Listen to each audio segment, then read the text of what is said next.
வரலாற்று சிறப்புமிக்க ஒரு நாளும் மனுஷன் ஆள்ல நீ இவ்வளவு கூட நானா இருக்கலாம் மாறுவேன். இலங்கையில இங்க மட்டும்தான் இந்த ஆலயம் இருக்குது. ஒரு இடத்துலயும் மூலஸ்தான சாமி போறேன் இல்ல, இங்க மட்டும்தான் இந்த சாமி சுத்துறேன். சரி, பௌத்த விகாரைகளில் இருக்கக்கூடிய மாதிரியான அரச நிலையை கொண்டு அப்படி அந்த அதிசயங்கள் காட்டும். கனவுல வந்து இந்த கோயிலுக்கு நீ பால் கொண்டு வரணும் என்று சொல்லி எனக்கு கனவுல சொல்லப்பட்டது.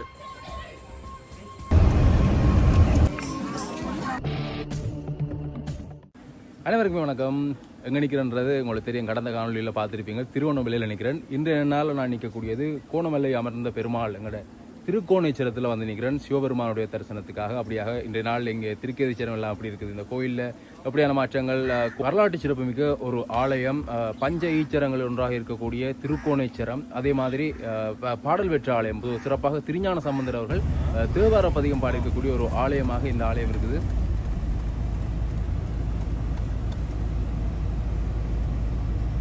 திருவோணமலை வீதியில் வந்து இந்த எங்களோட பயணம் வந்து போய்கொண்டிருக்குது. நேற்றைய நாளில் கூட காண்பித்திருந்தா நீங்கள் திருவோணமலையில் வந்து சில விஷயங்கள். அப்படியாக இன்றைய நாளில் திருவோணமலையில் இருக்கக்கூடிய கோயில்களுக்கு நாங்கள் சென்றிருக்கக்கூடிய கோயில்கள், பிரசித்தி பெற்ற கோயில்கள், நடந்திருக்கக்கூடிய சுவாரஸ்யமான விஷயங்களை வந்து இந்த காணொலியூடாக நீங்கள் பார்க்கலாம். அங்கே நீங்கள் பார்க்கக்கூடியமாக இருக்கும் ஒரு பௌத்த விகாரை வந்து இந்த இடத்துல இருக்குது. நாங்கள் திருக்கோணேச்சரம் ஆலயத்துக்கு செல்வதற்கு முதல் அந்த வாயில் பகுதியில் அந்த விகாரையை வந்து பார்க்கக்கூடியமாக இருக்கும். அங்கே பௌத்த கொடிகள் எல்லாமே பறந்து கொண்டிருக்குது. உண்மையாகவே பல மாற்றங்கள் இந்த இடத்துல இருக்குது. அவற்றை கதைத்தால் அது வேறு மாதிரியாக அந்த மாற்றங்களை வந்து உணரக்கூடியமாக இருக்கும். வேறு விதத்தில் அது சென்று விடும்படியால் சில விஷயங்களை கதைக்காமலே கடந்து போக வேண்டிய நிலைமையும் இருக்குது. அப்படியாக இப்போ நாங்கள் போய்கொண்டிருக்கோம். உங்களுக்கு தெரியும், அந்த கோட்டை ஒன்று இருக்குது. அந்த கோட்டைக்குள்ளால் தான் நாங்கள் ஆலயத்துக்குள்ளுக்கு போகணும். அந்த வாயில் பகுதி ஒரு சிறிய வாயில் பகுதி, அங்கால இங்கால வாகனம் வரைக்கெல்லாம் தடுத்து நின்று ஒரு வாகனம் தான் போகலாம் ஒரு பக்கத்தில். அப்படியாக அந்த வீதியால் நாங்கள் இப்போ உள்ளுக்கு போய்கொண்டிருக்கிறோம். ஆலயத்திற்குள்ளே நான் முன்ன சொன்ன அந்த கோட்டை வாயில் பகுதி அந்த இடத்துல வருகிறது. அங்கே முன்னாலே விநாயக பெருமான் சிவலிங்கத்துக்கு வழிபாடு செய்யக்கூடிய விதத்தில் அப்படி பல்வேறுபட்ட விஷயங்கள் வந்து இந்த இடத்துல காட்சிப்படுத்தி இருக்கணும். ஒரு ரம்மியமான சூழல், இந்த ஒரு இயற்கை சூழலில் அமைந்திருக்கக்கூடிய ஆலயம் தான் திருக்கோணேச்சரம். இந்த ஆலயம் உண்மையாகவே சமயக்குறவர் நாளூர்களில் திருஞான சம்பந்தரால் இந்த ஆலயத்திற்கு வந்து பாடல் பாடப்பட்டிருக்குது. அன்றைக்கில் இந்த ஆலயம் எவ்வளவு தூரம் பழமையானது, இதனுடைய சிறப்பு எல்லாம் எவ்வளவுக்கு இருக்கும்ன்றதை வந்து எங்களை உணர வைக்குது.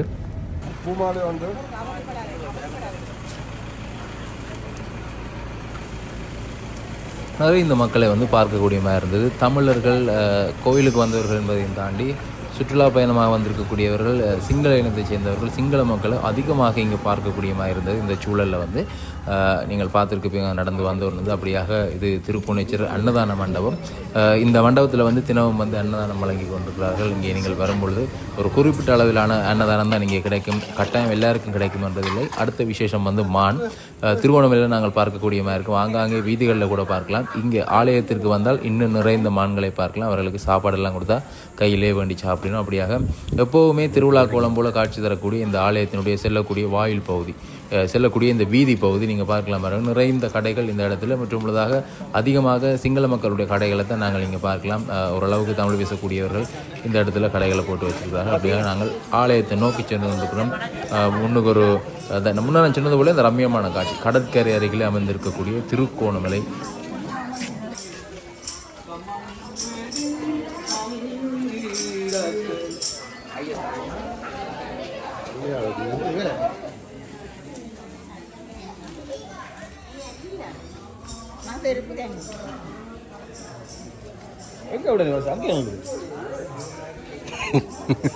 நேற்று நாளில் காணொலியில் வந்து கீழே இருந்து நான் மேலே இருக்கக்கூடிய இந்த சிவபெருமானுடைய காட்சியை, இந்த திருவுருவத்தை வந்து காட்டியிருந்தேன். இன்றைய நாளில் மேலேயே நாங்கள் அவரை அழகாக பார்க்கக்கூடிய மாதிரி இருக்கும். அப்படியாக கீழே இருந்து காட்டிருக்கக்கூடிய மற்றொரு விஷயம் தான் இந்த ராவணன் வெட்டு என்று சொல்லப்படக்கூடிய இடம்.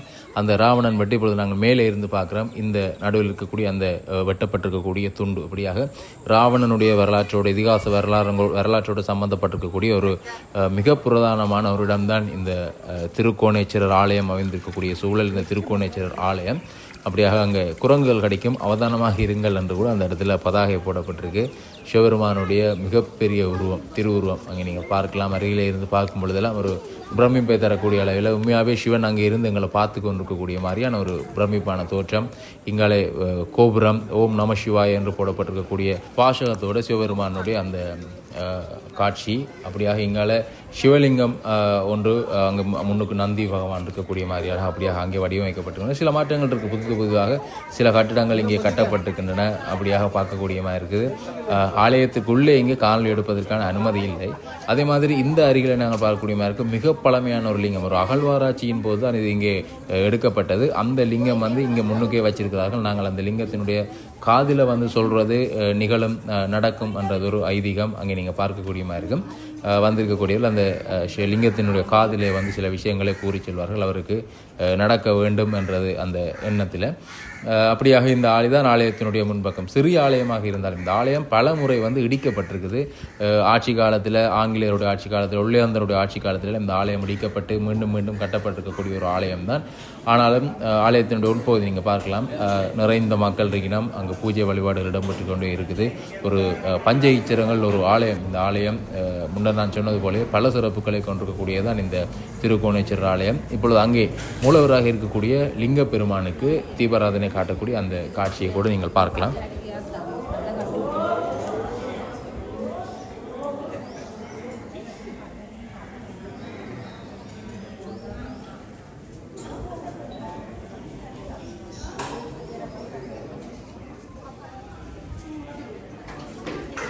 ஆலயத்தினுடைய வெளிப்பகுதியில் வந்து சில மாற்றங்களை பார்க்கக்கூடிய மாதிரி இருந்து இந்த சாம்பிராணி கொளுத்தக்கூடியது வளமையாக நாங்கள் ஆலயத்துக்குள்ளே கொளுத்துவோம். இங்கே வெளியாலே கொளுத்தப்பட்டிருக்கிறது. முன்னர் தொடக்கம் இப்படித்தான் எனக்கு தெரியவில்லை. அதே மாதிரி இங்கே இந்த அரச இலையில் வந்து விளக்கு கொளுத்தி வைக்கக்கூடிய இந்த காட்சியை வந்து இங்கே பார்க்கக்கூடிய மாதிரி இருந்து சாதாரணமாக நாங்கள் இதை பௌத்த ஆலயங்களில் வந்து முற்பகுதியில் அதை பார்க்கக்கூடிய மாதிரி அந்த விளக்குகள் கொளுத்தக்கூடிய. அப்படியாக இங்கேயும் வந்து இந்த அரச இலை விளக்கு இந்த இடத்துல வைக்கப்பட்டிருக்கின்றது. அந்த வேண்டுதல்கள் நேர்த்திகள் அங்கே நீங்கள் பார்க்கக்கூடிய மாதிரி இருக்கும். பிள்ளை வரம் வேண்டி நேர்த்திகள் அந்த இடத்துல தொட்டிலே கட்டப்பட்டிருக்கக்கூடிய அந்த காட்சிகளும் பார்க்குறீங்க. அப்படியாக இந்த ஆலயத்தினுடைய சுற்றுப்புறம் இப்படி தான் இருக்குது. மற்ற பகுதி வந்து நாங்கள் சுற்றி வரையிலாது, இரண்டால் கடல் இருக்கிறபடியால்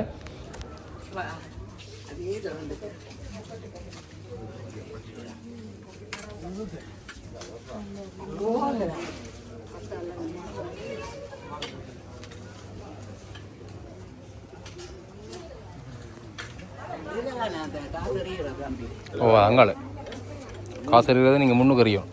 கீழே இருந்து மேலே ஆலயத்தை பார்க்கும்பொழுது எங்களுக்கு அவ்வளவு தூரத்தில் இருக்குன்றது தெரியாது. ஆனால் மேலே இருந்து நாங்கள் கீழே பார்க்கும் பொழுது கடல் வந்து எவ்வளோ பெரிய ஒரு பரப்பில் இருக்குது, நாங்கள் இங்கே இருக்கிறோம்ன்றலாம் பார்க்க பிரமிக்க வைக்கும். அப்படியான காட்சிகள் அங்கே நீங்கள் பார்க்கலாம் பாருங்க. கடலில் கூட கடற்படையினருடைய அந்த கப்பல் ரோந்து பணியில் ஈடுபட்டு கொண்டிருக்கக்கூடிய அந்த காட்சிகளை வந்து பார்க்கக்கூடிய மாதிரி இருக்குது. அதே சமயம் பெரிய அளவிலான அங்கே கப்பல்களை கூட பார்க்கக்கூடிய மாதிரி இருக்குது இந்த கடலில். இதில் ரெண்டு பார்க்கலாம் ஒரு ரம்மியமான காட்சியாக இருக்கும். மனதுக்கு நிறைந்த ஒரு அதில் காற்று வரும், அந்த கடல் காற்றோட அந்த கடலின் அழகையும் வந்து மேலே இருந்து பார்க்கும் பொழுது ஒரு பயத்தோடு கலந்த ரம்மியமான காட்சியாக இருக்கும். அங்கே இருந்து விழுந்துட்டோம்னா எப்படி என்னது இணைக்கைகளெல்லாம் ஒரு பயத்தோடு கலந்ததான ஒரு வித்தியாசமான உறவாக இருக்கும் அந்த இடத்துல. அப்படியாக இந்த பகுதியால் தான் நாங்கள் ஆலயத்தை சுற்றி போய் அப்படியே வெளியால் போகணும். அந்த பாதையால் நாங்கள் மீண்டும் வெளியால் போகக்கூடியது.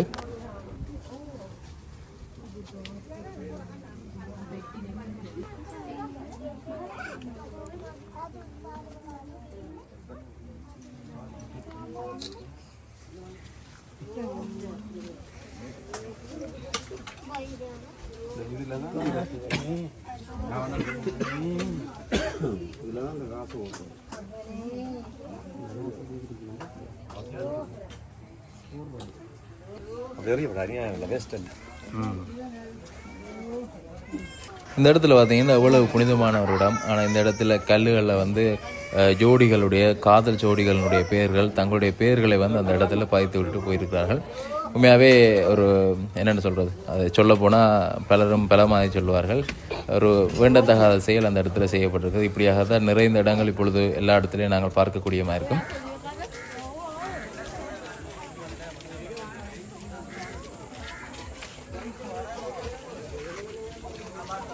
அப்படியாக திருக்கோணேஸ்வரத்தை பார்த்துட்டோம். அடுத்ததாக நாங்கள் சென்றது வந்து லக்ஷ்மி நாராயணன் கோயில், அதாவது கிருஷ்ண பரமாத்மாவுக்காக இருக்கக்கூடிய ஒரு மிகப்பெரிய அளவிலான கோயில். ஈழத்திலே சில ஆலயங்கள் தான் இருக்குது. அப்படியாக வரலாற்று சிறப்புமிக்க ஒரு ஆலயம் தான் இந்த விஷ்ணு ஆலயம், இங்கே இருக்கக்கூடிய ஆலயம்.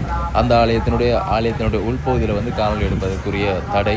அதே சமயம் நாங்கள் சென்ற நேரம் கோயில் வந்து பூட்டுவதற்கு தயார் நிலையில் இருந்தது. அப்படி இருந்து உள்ளே சென்று அர்ச்சனை செய்து தரிசனம் செய்யக்கூடிய சந்தர்ப்பம் உங்களுக்கு கிடைத்திருந்தது. அப்படியாக ஆலயத்தினுடைய வெளிப்பகுதி உங்களுக்கு காண்பித்துக் கொள்கின்றேன். இப்படியான விஷயங்கள் என்னென்ன விஷயங்கள் இருக்குது என்பதை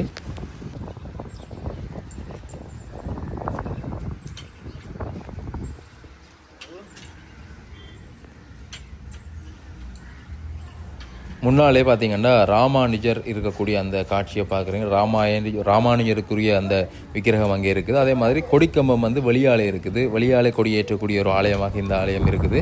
அப்படியாக பார்த்தீங்கன்னா ஒரு சிறப்பு வாய்ந்த ஆலயமாக இந்த ஆலயம் இருக்குது. இங்கேயும் நாங்கள் சென்று வழிபாடுகளை மேற்கொண்டோம். அதில் கருட பகவான் இருக்கிறார். அதே மாதிரி ஆலயத்தினுடைய அங்காள வாயில் பகுதியில் வந்து அனுமன் இருக்கிறார். அப்படியாக 2 பேரும் ராமனுக்கு துணையாக இருக்கக்கூடியவர்கள். கருட பகவான் வந்து நாராயணனுடைய வாகனமாக இருக்கக்கூடியவர். அப்படியாக ஒரு சிறப்பான ஆலயமாக இந்த பகுதிகளில் திருவண்ணாமலை பகுதியில் இருக்கக்கூடிய ஒரு ஆலயமாக இந்த லக்ஷ்மி நாராயணன் ஆலயத்தை வந்து நாங்கள் சொல்லலாம்.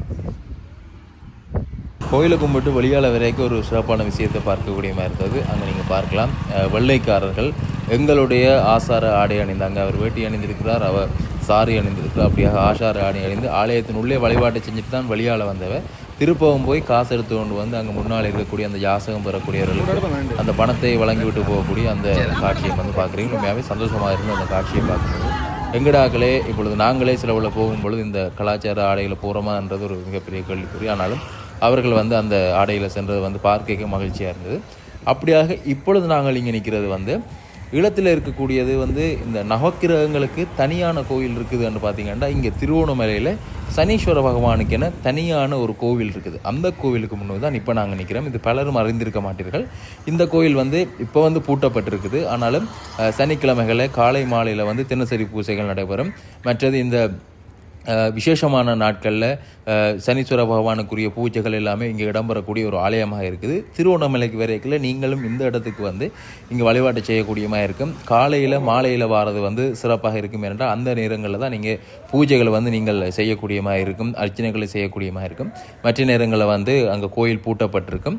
அப்படி நீங்கள் வேறு நேரங்களில் செல்லும் பொழுது அங்கே இருக்கக்கூடியவர்களிடம் வந்து பணத்தை கொடுத்து உங்களுடைய அர்ச்சனை உங்களுடைய பெயர்களை சொல்லி சென்றால் அவர்கள் பின்னர் அந்த இடத்துல வந்து உங்களுக்குரிய அந்த அர்ச்சனைகளை செய்யக்கூடிய வசதிகளையும் வந்து அங்கே செய்து வச்சிருக்கணும். அப்படியாக இந்த ஆலயமும் இங்கே இருக்குது என்றதை வந்து இந்த காணொலி உங்களுக்கு காண்பித்திருக்கிறேன். உண்மையாகவே இந்த காணொலி வந்து திருவண்ணாமலைக்கு வந்தால் என்னென்ன விஷயம் பார்க்கணும், சிறப்பான விஷயம் என்னென்ன இருக்குது என்றது தான் இந்த காணொலியூடாக நாங்கள் பார்க்கலாம். இந்த ஆலயம் இருக்குது என்றது வந்து பலருக்குமே தெரியாது. அதனால் இந்த ஆலயம் தொடர்பாகவும் இந்த இடத்துல வந்து ஒரு பதிவை போட்டிருக்கிறேன். சனீஸ்வரனுக்குரிய ஆலயம் யார்கிட்ட கேட்டாலும் திருவண்ணாமலையில் கேட்டால் உங்களுக்கு காட்டுவிடும். அப்படியாக இதுவும் ஒரு சிறப்பான விஷயமாக திருவண்ணாமலையில் இருக்குது.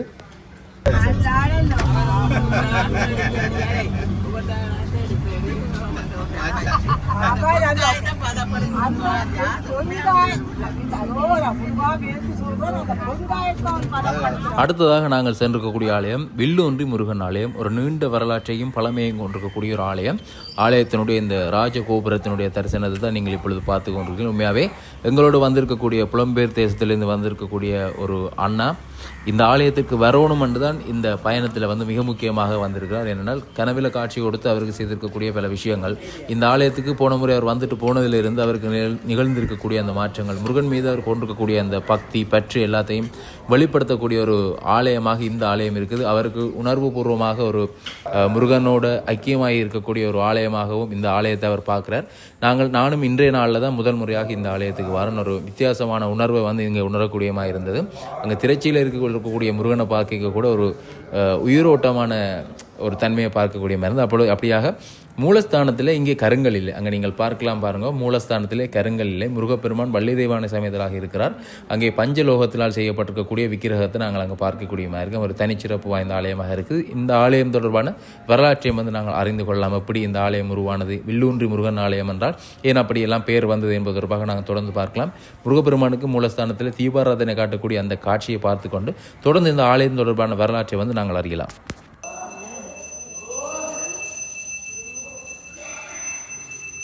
இந்த சாமி வந்து இந்தியாவில் திருவேரகத்துலேருந்து வந்த சாமி. அப்போ திருவேரகத்தில் சாமி கனவுல சொல்லியிருக்கான், என்னை பெட்டியில் அடைச்சி விடுங்க, இந்த இடத்துல வில்லூன்றி, இதில் ராமபிரான் வந்து வில்லூன்றி என்று பெயர். அது அகத்தியர் வச்சு கும்பிட்ட அகத்திய விநாயகர். அப்போ அவங்க மீன்பிடி ஆட்கள் வலை வீசி கொண்டிருக்க அந்த வலைக்குள்ள வந்து இந்த சாமி சிக்கப்பட்ட இழுக்கு இழுபடையில் பாரம் சரியான எத்தனையோ பேர் இழுத்து கொண்டு வந்து கரை சேர்த்து பார்த்து இந்த இடத்துல வைக்க சொல்லிடுது. இதுக்கண்டு வந்த கருங்கல் விக்ரம் இருக்குதானே அது இங்கேயும் நீவில அங்கே இன்னொரு கோயிலே இருக்கா ஐயா சொன்ன. அப்போ இந்த முருகனை கூட இதில் வச்சாச்சு. இது கருங்கல் விக்கிரகம் அல்ல, ஐம்பொன் விக்கிரகம், மயிலும் வேலும். அப்போ இருந்தோன்னே ஐயா வாங்க, மயிலும் வேலும் இருந்தா அப்போ திருவிழா வந்து 3 பேருக்கு கோவில் ஐயா வைக்கிது சாமி மீன்பிடிக்கார காரியாமாக்க அவங்களுக்கு சாமி சொல்றாங்க. கோயில் வரலாறு அப்ப அவங்களும் சொன்னாங்க. அப்ப 3ஆம் நாள் திருவிழா 3ஆம் நாள் இந்த வெளிசாமியை எடுப்பாங்க, வெளி வீதி வரும். ஒரு இடத்துலயும் மூலஸ்தான சாமி போற இல்லை, இங்க மட்டும்தான் இந்த சாமி சுத்துறேன். சரியா? அந்த மரம் இருக்கே, அந்த மரத்துல குழந்தை இல்லாதவங்க, நாகதோஷம் நோய் உள்ளவங்க அந்த மரத்தை சுத்தி சுத்தி கும்பிடுவாங்க. நாகலிங்க மரம் கும்பிடுவாங்க. மற்றது அகஸ்தியர் வச்ச பிள்ளையார், அது அகஸ்தியர் வச்ச பிள்ளையாரா? அகஸ்திய விநாயகர். அந்த விநாயகருக்கு செய்தா இதுக்கு வர்றது. அப்படி கொஞ்சம் ஆழமான இது இருக்கு இந்த முருகன் வித்தியாசம் கடவுள் தான். வணக்கம் அண்ணா. வணக்கம். சொல்லுங்கள், இந்த நாளில் திருவண்ணாமலையில் வில்லூன்றி முருகன் ஆலயத்துக்கு முன் நிற்கிறோம். இந்த ஆலயம் சம்பவம் சொல்லுங்கள், நீங்கள் இங்கே வந்ததுக்குரிய காரணத்தை சொல்லுங்கள். ஓகே, இந்த வில்லூன்றி முருகனுக்கு அரோகரா. இந்த வில்லூன்றி முருகன் நான் வந்து போன முறை வரும்போது ஒரு 4-5 மாதம் இருக்கு, எனக்கு கணக்கு தெரியல. அந்த 4-5 மாதம் வரும்போது திடீரென இந்த கடற்கரையில் இருந்து நான் பேசிகிட்டு இருக்கும்போது இந்த வில்லூன்றி முருகனை பற்றி கதை வந்து கேள்விப்பட்டேன். ஓகே, அடுத்த நாள் எனக்கு காலையில் எனக்கு வர கிடச்சிது. அந்த கோயிலில் வந்து சொத்தி எல்லாம் பார்த்துட்டு எனக்கு கும்பிட்டவங்க எனக்கு இந்த கோயிலில் ஒரு ஒரு என்னென்னு சொல்கிறது ஈர்ப்பு கூடிருச்சு. அதில் என்ன இருக்குன்ற எனக்கு தெரியலை. பிறகு சாமி நான் வீட்டுக்கெல்லாம் போய் வந்து எனக்கு இரவில் வந்து சாமி எனக்கு கனவில் வந்து இந்த கோயிலுக்கு நீ பால் கொண்டு வரணும்னு சொல்லி எனக்கு கனவில் சொல்லப்பட்டது. அதுக்காண்டித்தான் இந்த ட்ரிப்பு அதோடு தான் சேர்த்து வந்தேன் நான். இப்போ பால் வண்டியெல்லாம் கொடுத்துட்டு எனக்கு அதுக்குள்ள எனக்கு ஒரு இடையில் ஒரு அதை சொல்கிறதா எனக்கு ஒன்றும் புரியலை. திரைக்கு எல்லோரும் பிள்ளையார்கிட்ட போயின்னா நான் அந்த முருகனுக்கு முன்னுக்கு இருக்கிறேன். அந்த திரைச்சி சீலை பின்னிக்கிருந்து ஒரு பொண்ணு நடந்து அங்கால க்ராஸ் பண்ணேன். எனக்கு கற்பனையான அதை கோயிலை சுற்றி பார்க்குறேன் நான். எனக்கு இந்த முருகனில் வந்து அவ்வளோ அதிசயம் இருக்குது. எல்லோரும் நல்லா இருக்கணும். வெற்றிவேல் முருகா. நன்றிண்ணா. அப்படியாக அவர்களுடைய மனதில் இருக்கக்கூடிய விஷயங்களை வந்து சொல்லியிருப்பார்கள். முன்னர் சொல்லியிருந்தது போலவே அந்த அம்மா சொன்னது போல ஆலயத்தினுடைய தலைவிருட்சமாக இருக்கக்கூடிய இந்த மரத்தில் வந்து பல வேண்டுதல்களை வேண்டி இந்த இடத்துல வந்து அந்த கயிறுகளை கட்டி செல்வார்கள். அவர்களுடைய வேண்டுதல்களுக்காக அங்கே நாணய குட்டிகளை வைத்து அப்படியாக கட்டி செல்வார்கள். இவர்களும் இங்கே வந்திருக்கக்கூடியவர்கள் கூட தங்களுடைய வேண்டுதலை வந்து அங்கே நிறைவேறும் முகமாக இந்த செயற்பாட்டை வந்து செய்து கொண்டிருக்கிறார்கள். இதை கதை திறந்து போகலாம், திறந்த பிள்ளையில கட்டிடும்.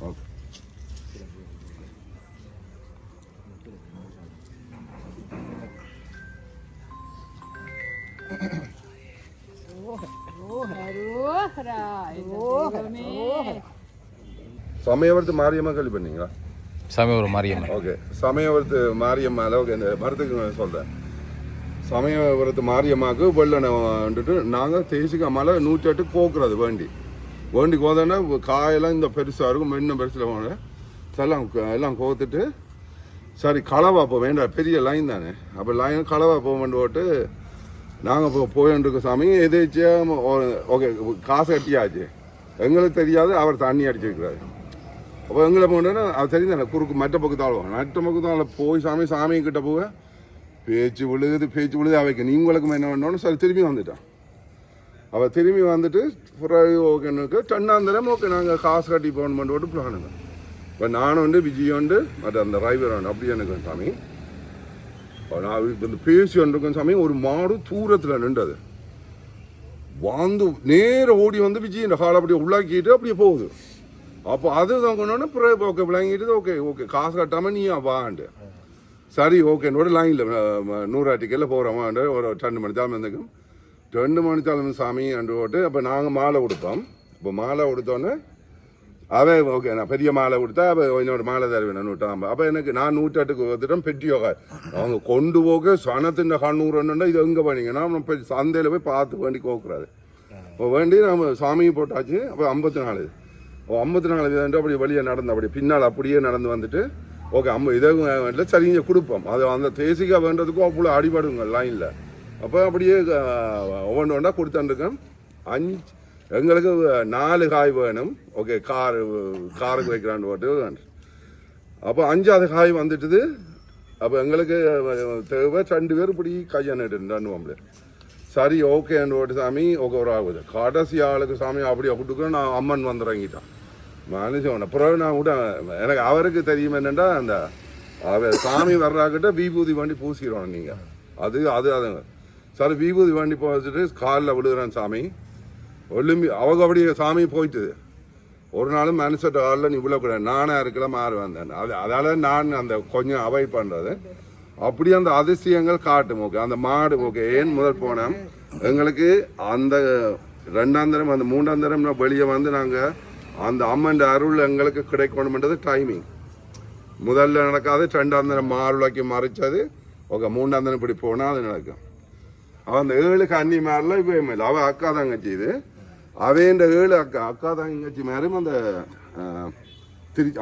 அந்த சுற்றுவட்டத்தை சுற்றி தான் இருக்கு. நம்ம நீ அப்போ இந்த முறை நான் சண்டுக்கு போயிட்டேன் அவைன்ற அக்கா தங்கச்சிட்டு. அந்த 7 பேர்கிட்ட நீ போய் அவையிட்டு சுத்தணும்.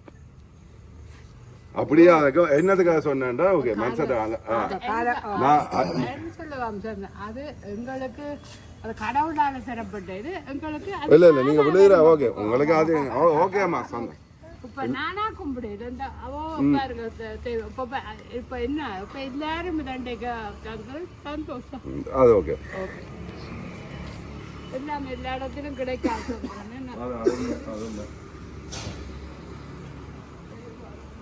அப்படியாக வில்லூன்றி முருகப்பெருமானுடைய இந்த அற்புதங்கள் அவர் நிகழ்த்திருக்கக்கூடிய எப்படி இந்த இடத்துக்கு வந்தார் இந்த வரலாறு எல்லாம் அறிந்திருப்பீர்கள்.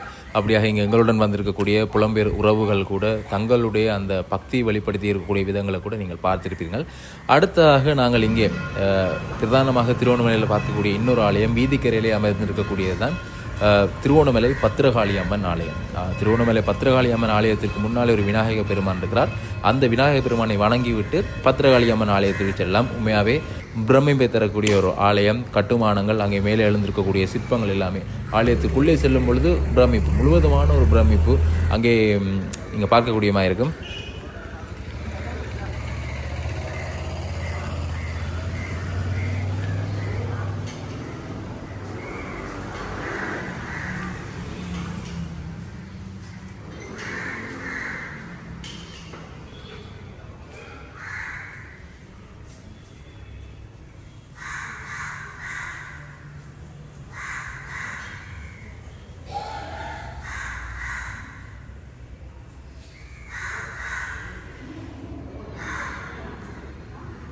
இங்கே ஆலயத்தினுடைய மேற்கூரை பகுதியில் இருக்கக்கூடிய சிற்பங்கள் எல்லாமே வியக்க வைக்கும். என்னென்று இதை செய்திருக்கிறார்கள், இப்படியான தத்துவமாக அமைத்திருக்கிறாங்க. கூரை என்பதை நாங்கள் தாண்டி சாதாரணமாக மேலே நாங்கள் கொங்கிரீட் ஆலை போட்டிருப்போம், இல்லாட்டி ஓடுகள் போட்டிருப்போம், சீட்டுகளால் போட்டிருப்போம். இங்கே பார்த்திங்கன்னா முழுவதுமாக நிறைந்த சிற்பங்கள். இந்த ஆலயத்தினுடைய கூரை பகுதி முழுவதுமே சிறிய ஆலயமாக இருந்தாலும் அந்த ஆலயத்தினுடைய கூரை வேலைப்பாடுகள் ஆலயத்தினுடைய உட்பகுதி எல்லாமே பிரமிப்பை தரக்கூடிய அந்த சிற்ப நுணுக்க வேலைப்பாடுகள் எல்லாமே சாதாரணமாக சிற்பங்களால் நிறைத்து விட்டு செல்லலாம். ஆனால் செய்திருக்கக்கூடிய அனைத்து சிற்பங்களுமே தத்துருவமாக இருக்கும். கட்டாயமாக திருவோணமலைக்கு வரும்பொழுது இங்கே வந்து இந்த ஆலயம் சம்பந்தமாகவும் இந்த ஆலயத்தில் இருக்கக்கூடிய சிற்பங்கள் ஆலயத்தினுடைய சிறப்பு தொடர்பாகவும் அறிந்து செல்லுங்க.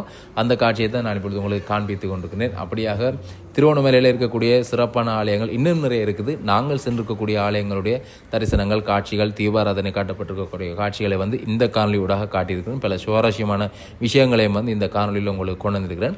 அப்படியாக திருவோணமலையில் எங்களுடைய பயணம் இதோடு நிறைவடையுது. காணொலியை பார்வையிட்டு உங்கள் அனைவருக்குமே நன்றி. நாளைய நாளில் இன்னும் ஒரு இடத்துல வித்தியாசமான காட்சிகள் காணொலிகளோடு உங்களை சந்திக்கின்றேன். நன்றி, வணக்கம்.